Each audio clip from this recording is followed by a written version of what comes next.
Rohit mobile and electronic सभी कंपनियों के mobile, TV, fridge, washing machine, cooler, पंखा, मिक्सी, सभी प्रकार की मोबाइल एसेसरीज, इलेक्ट्रॉनिक आइटमों के थोक एवं फुटकर विक्रेता। उनने सागर जब आए थे तभी उसका हिंट दिया था उस बात समझना जी। उसके बाद विधानसभा के अंदर हम लोगों ने जो प्रश्न किया तभी उसने कहा था हम विश्वविद्यालय बना रहे हैं। वो क्या बना रहे हैं आपको मालूम है, वो बेवकूफ बना रहे हैं और उन्होंने बेवकूफ ही बनाया। उन्हें तो नहीं, आप बेहतर क्या मानते हो? उनके राष्ट्रीय अध्यक्ष ने घोषणा की है, कोई छोटे सुनिए तो वो राष्ट्रीय अध्यक्ष ऐसे हैं, हम अभी उनकी क्लिप देख रहे थे। आप उनकी बात को अगर वो करना चाहते, सेकंड करना, उन्होंने कहा अगर भारतीय जनता पार्टी शासन में रही आई तो सनातन धर्म का और आरएसएस का बोलबाला हो जाएगा। मेरे पास वीडियो है। सिर्फ रिफाइनरिंग का काम हो रहा था, लेकिन नैफ्ता क्रैकिंग का अभी फैसिलिटी हो जाने के पश्चात मैं समझता हूँ कि सागर जिले की सारी इकोनॉमी जो है वो बदल जाए। मैं समझता हूँ कि कम से कम 500 एंसिलरी जिनको हम बोलते हैं, तो बेस्ड ऑन बेसिक जो हमारा यूनिट है, पेट्रोकेमिकल का जो बेस यूनिट है, उस पे आधारित लगभग 500 यूनिट हमारे जिले में स्थापित हो सकते हैं, जिसकी संभावना है। तो ये क्रांतिकारी कदम होगा। इससे मध्य प्रदेश की अर्थव्यवस्था निश्चित रूप से सुदृढ़ होगी, मजबूत होगी। तो मैं उस बात के लिए मुख्यमंत्री जी को और प्रधानमंत्री जी को बधाई देना चाहता हूँ। करते हैं जब गरीबी और गरीबों की थाली और किस तरह से बातचीत होती थी। माननीय कमलनाथ जी उस समय दिल्ली में सरकार में थे, उन्होंने ये वक्तव्य दिया था कि हमारे आमजन जो है वो भरपूर भोजन करने लग गए हैं, भरपूर भोजन करने लगे हैं, थाली पेट भर के भोजन करने लगे हैं, इसलिए खाद्यान्न की कमी आ। आज कोविड काल के पश्चात 80 करोड़ जनसंख्या को आज भी अनवरत 2019 ऑनवर्ड आप देखेंगे प्रधानमंत्री जी निःशुल्क खाद्यान्न देने का काम कर रहे हैं। मैं समझता हूँ इस देश के अंदर इससे बड़ा क्रांतिकारी कदम नहीं हो सकता कि गरीबी रेखा से नीचे जीवन यापन करने वाले परिवारों 80,000 करोड़ परिवारों को माननीय प्रधानमंत्री की ओर से अभी भी निःशुल्क खाद्यान्न दिया जा रहा है। 80 करोड़। सॉरी, कॉलेज का अगर हम विषय देखें, हमारी जो मेडिकल एजुकेशन का मामला है, जब सागर का मेडिकल कॉलेज खोलने की जब उन्होंने घोषणा की, उसके पहले महज मध्य प्रदेश में शायद 5 मेडिकल कॉलेज, 6।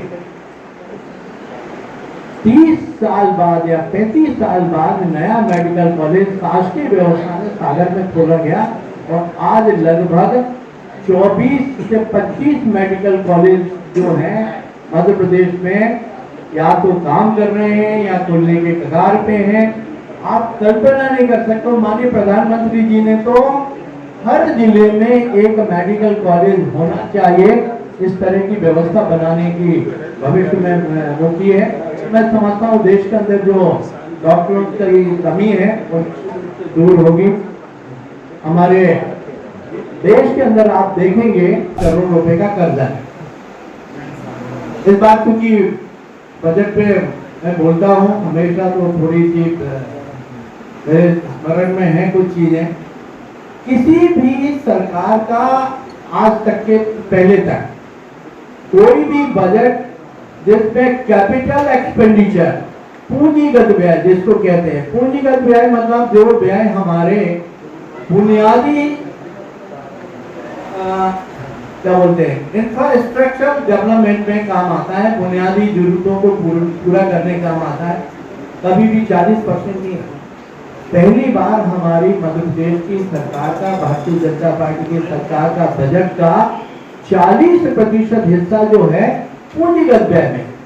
तो ये पूंजीगत व्यय से जो प्रदेश के अंदर जो बुनियादी सुविधाओं का विस्तार होगा, उससे निश्चित रूप से आप मानेंगे कि उससे रोजगार भी मिलेगा, उससे नए उद्योग धंधे स्थापित होंगे, स्टार्टअप और स्टैंड अप जैसे हमारे नौजवानों को काम करने के अवसर मिलेंगे।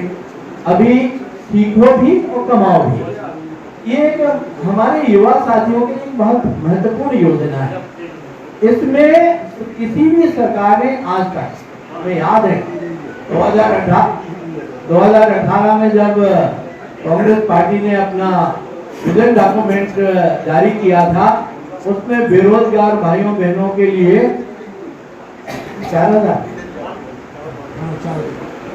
4,000 रुपए प्रति माह देने का वादा किया उनके मैनिफेस्टो में, उनके विजन डॉक्यूमेंट में। किसान भाइयों का तो मुद्दा सबको ध्यान है, इस तरह से 2 लाख रुपए का कर्ज माफी की बात हुई। उसके बाद उन्होंने कहा नहीं साहब, जो कोऑपरेटिव बैंक से और इस तरह के बैंकों से जिनका फाइनेंस है उनके माफ होंगे, जो नेशनलाइज बैंक से जिनके लोन है उनके माफ नहीं होंगे। फिर नीले, पीले, हरे, गुलाबी अलग अलग फॉर्म इजाद हुए कि हम गुलाबी वालों को इतना तक करेंगे, पीले वालों के आपको सब ध्यान हो। किसान भाइयों के साथ सिवाय छलावा करने के ने कुछ नहीं किया। और ये आज इस बात को क्लेम करते हैं कि हमने कुछ किसानों का कुछ कर्जा माफ किया, लेकिन जो इनके उस समय के तत्कालीन राष्ट्रीय अध्यक्ष, उनके वरिष्ठ नेता राहुल गांधी जी बोल गए थे 1 2 3 4 9 10 दिन, 10 दिन के अंदर उन्होंने कहा कर्जा माफ नहीं करेंगे तो हम मुख्यमंत्री बदल देंगे। हालांकि मुख्यमंत्री जनता ही ने बदल दिया और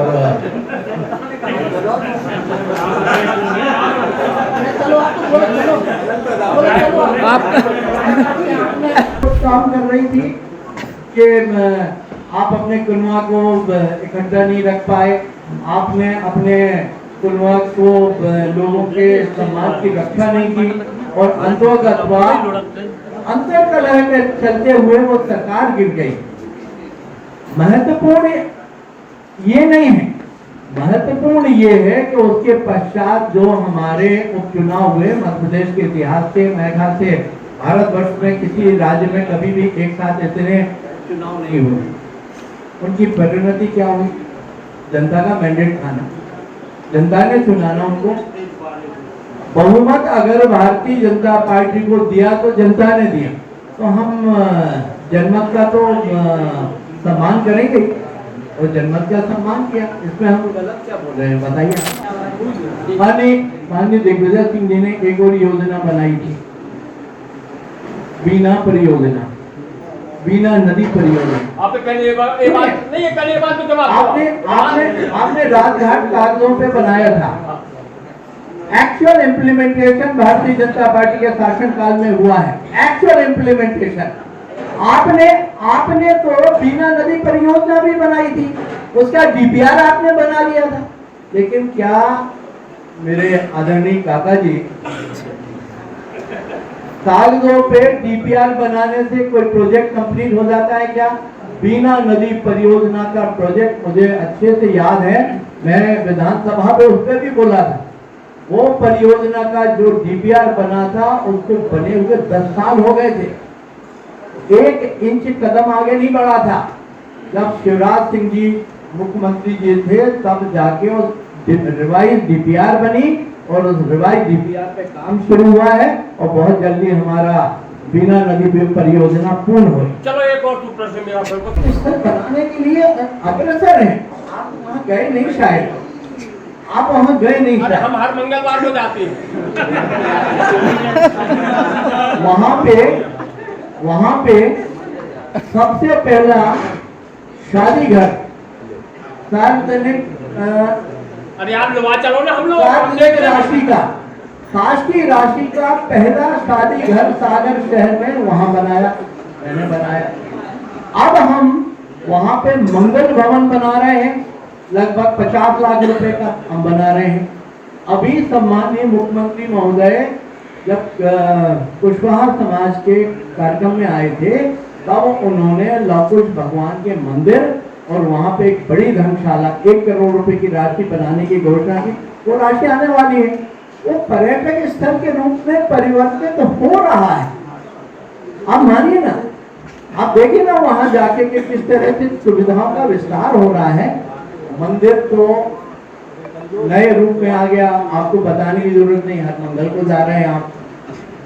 वो स्थल आज से 10 वर्ष 15 वर्ष पहले का और आज का जमीन आसमान में फर्क तो आ, इतनी बात तो आप स्वीकार करना। अरे हम स्वीकार हर चीज को करने तैयार है। क्रूज और कोई नहीं लेके आ पाया। भारतीय जनता पार्टी ने उस समय सरकार ने, मेरे विधानसभा के डिबेट का परिणाम निकला था, 1 करोड़ रुपए की राशि से क्रूज मिला। और क्रूज चला के नहीं इसी तालाब में, क्रूज को पूरे में चलाऊंगा, ये हमारा आपसे वादा है। वीर है उनने सागर जब आए थे तभी उसका हिंट दिया था, उस बात समझना थी। उसके बाद विधानसभा के अंदर हम लोगों ने जो प्रश्न किया, तभी उन्होंने कहा था हम विश्वविद्यालय बना रहे हैं। 15 महीने 16 महीने में वो जब सागर आए, सिवाय भारतीय जनता पार्टी के द्वारा बनाए गए जितने भी स्मारक हैं, जितने भी ऑफिसेज हैं, उनके लोकार्पण करने के अलावा अगर 1 पैसा वो यहाँ पे दे के गए हो तो सारा का सारा, चाहे हमारा कलेक्ट्रेट हो, चाहे स्मार्ट सिटी का ऑफिस हो, जहां जहां उनके तख्तियां लगी हैं, एक भी पैसा, एक भी काम उनके द्वारा नहीं किया गया। सारा का सारा भारतीय जनता पार्टी के शासनकाल में किया। वो क्या बना रहे हैं आपको मालूम है, वो बेवकूफ बना रहे हैं और उन्होंने बेवकूफ ही बनाए। उन्हें तो नहीं, आप बेहतर क्या मानते हो? उनके राष्ट्रीय अध्यक्ष ने घोषणा की है कोई छोटे आदमी। सुनिए तो, वो राष्ट्रीय अध्यक्ष ऐसे हैं, हम अभी उनकी क्लिप देख रहे थे। आप उनकी बात को अगर वो करना चाहते, स्पीकर करना, उसने कहा अगर भारतीय जनता पार्टी शासन में रही आई तो सनातन धर्म का और आरएसएस का बोलबाला हो जाएगा। मेरे पास वीडियो है। 1956 के बाद कभी भी इतने ट्रांसफर मध्य प्रदेश में कभी नहीं। तो ये ट्रांसफर का मैं उनसे इतना जरूर पूछना चाहूंगा कि वो उसका औचित्य भी जरूर बताएं। आज मध्य प्रदेश के अंदर बीना आने वाले हैं 50,000 करोड़ रुपए का पेट्रोलियम कॉम्प्लेक्स का वहाँ संकेत मिले हैं और एक बड़ा काम सागर जिले के विकास की दृष्टि से अगर हम देखें, सागर जिले में रोजगार के नए अवसर उत्पन्न करने की दृष्टि से देखें तो उनका वो दौरा है बहुत महत्वपूर्ण है। इस बात के लिए हम लोगों ने लगभग 15 से 20 वर्ष इंतज़ार किया कि हमारा जो बीना रिफाइनरी का प्रोजेक्ट है उसमें जब तक नेफ्था क्रैकिंग यूनिट नहीं लगेगा तब तक हमारे नए रोज़गार के अवसर पैदा नहीं होंगे, नए उद्योग धंधे नहीं लगेंगे। और आज सम्मानीय प्रधानमंत्री जी 50,000 करोड़ रुपए की राशि के बनने वाले पेट्रोलियम कॉम्प्लेक्स की आधारशिला रखने आ रहे हैं। यहाँ मैं एक बात आपको देवेंद्र भाई बता दूं कि ये जो प्रोजेक्ट था बीना रिफाइनरी का, वो BORL जैसे आप जानते हैं भारत ओमान रिफाइनरी का ये संयुक्त उपक्रम था। ओमान गवर्नमेंट ने अपने हाथ खींच लिए, तो ओमान गवर्नमेंट के हाथ खींचने से जो फाइनेंशियल जो भी लोड था वो गवर्नमेंट के ऊपर आया, इसलिए ये सारे प्रोजेक्ट को फिर नए सिरे से लाइन अप करने में समय लगा। लेकिन मैं कोटि कोटि धन्यवाद देता हूँ प्रधानमंत्री जी को। उन्होंने मध्य प्रदेश के निर्माण की दिशा में, नव निर्माण की दिशा में एक महत्वपूर्ण कदम उठाते हुए और इसकी आधारशिला रखने वाले हैं। वो बहुत जल्दी उसका निर्माण कार्य शुरू जी ढाने में आए थे प्रधानमंत्री, एक ही घोषणा करना है वहाँ कर देते, यहाँ करोड़ों खर्च हुई, फिर वहाँ भी करोड़ों खर्च हो गए, आखिर ये जनता का पैसा है। आप बात को अगर हम घोषणा ही होना है, हो जाती है घोषणा नहीं होना है, उसकी आधारशिला रखने हैं और आधारशिला यहाँ से भी हो जाती है। तो सारा काम वैसे ही हो जाएगा। काफी वर्चुअल वहाँ से वर्चुअल अगर सब चीज़ें हो रही होती तो इतनी बड़ी बड़ी रैलियाँ क्यों हो रही होती है? सब वर्चुअल करिए ना आप। कितनी तारीख की संभावना है सर, कितनी तारीख की संभावना है प्रधानमंत्री? सेकेंड वीक सितंबर। अब सितंबर। गवर्नमेंट ऑफ मध्य प्रदेश ने कुछ संभावित तारीखें वहाँ भेजी हैं। उन संभावित तारीखों में से 2 तारीख उनको सुविधाजनक होगी, प्रधानमंत्री जी उस तारीख को आएंगे। सर मंदिर और यूनिवर्सिटी, मंदिर और 18 साल है एक्चुअली वो, पूरे 20 साल तो नहीं हुए हैं। 2003 से लेके 2023 20 साल का कालखंड है। 20 साल के कालखंड में लगभग 16 महीने का कालखंड जो है वो जब सूर्य ग्रहण हो गया था तब का है। वो पीरियड निकाल दिया जाए तो लगभग 18 महीने के 18 साढ़े 18 महीने का कालखंड। सर संत रविदास किस संबंध में रखी थी ये तो बताएं? प्रेस कॉन्फ्रेंस रखी थी, किस संबंध में रखी थी? ये हमने शुरू में ही बोला कि रिपोर्ट कार्ड प्रस्तुत करने की एक उज्ज्वल परंपरा भारतीय जनता पार्टी सरकार ने शुरू की है, संगठन ने शुरू की है, और ये परंपरा निश्चित रूप से प्रशंसनीय है।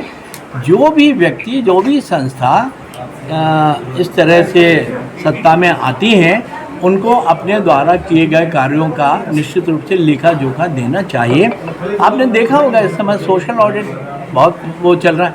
हर एक व्यक्ति, हम तो ये मानते हैं कि चाहे सांसद हों चाहे विधायक हों, उनका भी सोशल ऑडिट होना चाहिए ताकि एक अकाउंटेबिलिटी का मामला हमेशा बना रहे। वैसे प्रधानमंत्री जी डॉक्टर हनी सिंह को भारत रत्न की मांग करेंगे क्या? निश्चित रूप से ये मतलब इसलिए नहीं कि आपने कहा है, माननीय प्रधानमंत्री जी को हम लोगों ने पत्र के माध्यम से इस बात के लिए अवगत कराया। सबसे बड़ी कमी जो है, जो डॉक्टर गौर साहब को भारत रत्न दिलाने के मामले में हमें लगे, क्योंकि डॉक्टर गौर साहब के बारे में बुंदेलखंड रीजन के बाहर अगर हम देखें तो उनकी जो योगदान है, उस योगदान के बारे में तो लोगों को पता ही नहीं है। हम उनके योगदान को सिर्फ विश्वविद्यालय तक सीमित कर देते हैं, जो उनके साथ अन्याय हो रहा है। अभी आपने देखा होगा कि जब हमारा गौरव दिवस मनाया गया तब हमने गौर पीठ की स्थापना की मांग की थी, और उस समय हमारी कुलपति महोदया ने भी उसको स्वीकार कर लिया था। गौर पीठ की स्थापना हो गई। अब गौर पीठ की स्थापना हो जाने के बाद डॉक्टर गौर साहब के कार्यों का सही मूल्यांकन होना शुरू होगा। आप निश्चित मान लीजिए, गौर साहब वो सूरज हैं, उन सूरज को कोई रोशनी दिखाने की ज़रूरत नहीं है। और जब सही ढंग से गौर पीठ में काम शुरू होगा तो पूरी दुनिया को ध्यान में आएगा कि गौर साहब की उपलब्धि सिर्फ एक विश्वविद्यालय बनाने तक सीमित नहीं थी, वरन विधि के क्षेत्र में और अन्य क्षेत्रों में उनकी सूरज कह रहा था। और उसके बाद आप एक तरफ कहते हैं कि उनका मूल्यांकन बताना पड़ेगा। अभी प्राइम मिनिस्टर आए थे, वो सूरज हैं, वो सूरज हैं, हम नाम भी नहीं लिया है। प्रधानमंत्री जी नाम नहीं कह सकते थे, आप लोग कह सकते थे कि 18 साल से 18 साल से केंद्र में आप जब चाहे दे सकते हैं। आपके लिए तो 2 मिनट की बात है पूरी सरकार के लिए। जब आप खुद की सरकार में वही बताने की कोशिश कर रहा था, लेकिन आपने वो सूरज है ये हमें मालूम है, बुंदेलखंड के लोगों को मालूम है। जब मैंने, आप विश्वास करिएगा, मध्य प्रदेश की विधानसभा में एक ट्रेन जो चलती है आपकी दमोह से राजरानी, उसका नामकरण डॉक्टर गौर साहब के नाम पर रखने के लिए अशासकीय संकल्प पेश किया, तो वो अशासकीय संकल्प पेश होने के पश्चात अनेक लोगों के प्रश्न मुझ तक आए कि ये इनकी उपलब्धियां और क्या हैं, इनका योगदान और क्या है। हमें गौर साहब के कार्यों का सही मूल्यांकन लोगों तक नहीं पहुंच पाया है। हम मध्य प्रदेश में भी गौर साहब के कार्यों का सही ढंग से तो दोबारा जन्म लेना चाहिए क्या? मूल्यांकन आपको और हमें करना है। उनको जो करना था गौर साहब कर गए। ऐसा देश विदेशों में तर्क दे रहे हैं तो तर्क का कोई वो नहीं होता है। मुख्यमंत्री सर संत रविदास के नाम पर आप मंदिर बना रहे हो, कांग्रेस कह रही है हम यूनिवर्सिटी बनाएंगे। मैंने आपको बताया ना, कांग्रेस ने इसके पहले अनेक घोषणाएं की हैं। उन घोषणाओं पे कितना अमल हुआ मुझे नहीं मालूम, लेकिन मुख्यमंत्री जी ने रविदास जी की जयंती पे जो घोषणा की थी उसका अमल करने के लिए वो 6 महीने के अंदर यहाँ आ गए। उसके लिए रोहित मोबाइल एंड इलेक्ट्रॉनिक सभी कंपनियों के mobile, TV, fridge, washing machine, cooler, पंखा, मिक्सी, सभी प्रकार की मोबाइल एसेसरीज एवं इलेक्ट्रॉनिक आइटमों के थोक एवं फुटकर विक्रेता। हमारा पता है रामप्याऊ के पास, बड़ा बाजार, सागर। फोन नंबर है 9009205959 8818158881।